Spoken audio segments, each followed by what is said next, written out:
every day for a child, until one day he found a golden casket. And inside the golden casket, there was a beautiful baby girl. And guess what? That was me. And I grew up to be a beautiful, intelligent, and strong princess. And soon, King Janaka decided that I needed to get married. And he knew that I was a very special princess because I had been sent by God. So he put a condition that whoever wanted to marry me had to lift this giant, heavy bow. And on that day, many great people came, but none of them could even touch the bow because it was so powerful. And soon I was nearly hopeless until sage Vishwamitra came, along with Lord Rama and his brother Lakshmana. And then Lord Rama lifted the bow with one hand and snapped it in two. And I was so shocked and speechless.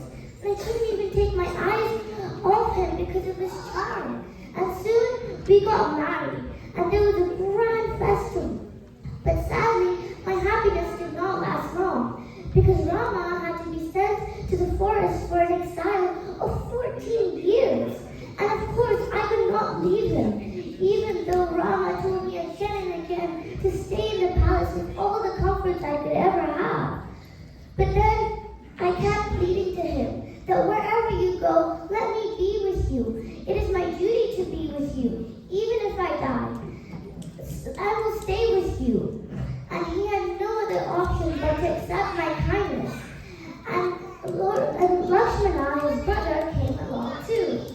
And somehow we lived happily in the forest for many years, until one day Ravana had a cunning plan to kidnap me. So he came in the form of a golden deer to trick me. And I was instantly fascinated by it. And I tried to chase it, but it went far, far away. And it was so fast that soon I couldn't even see it. And then I told Lord Rama to go and get the deer so we could take it back to Ayodhya.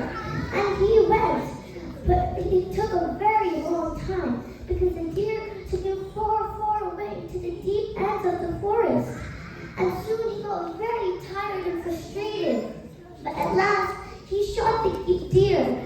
But since it was only an illusion, the real person behind it came into human form and cried in Rama's voice to trick me and said, "Sita! Sita!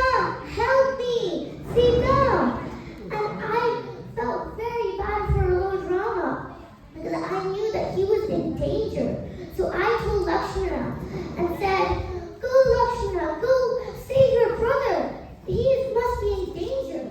So he went and left a golden line around me to keep me safe from everything, and told me not to cross it by any cost. So I listened to him because I wanted to stay safe while he was away.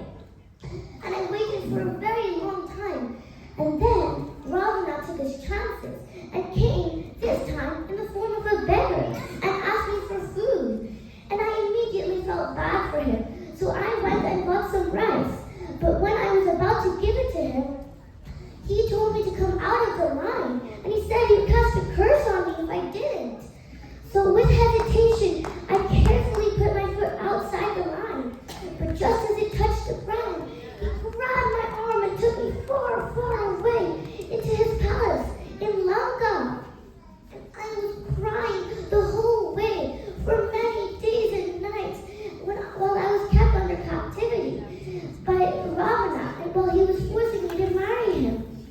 And I kept praying for Rama to save me, like, "Rama, Rama, come and save me, please, Rama." Until one day, Lord Rama, with the help of King Hanuman, the Monkey King, came and saved me and freed me. And then they killed Lord Ravana with a golden arrow. And I was saved for good. And we lived happily ever after. And that was how my life went, with many ups and downs. But with the help of Lord Rama and my bravery, we got over it. And lived happily ever after. Thank you.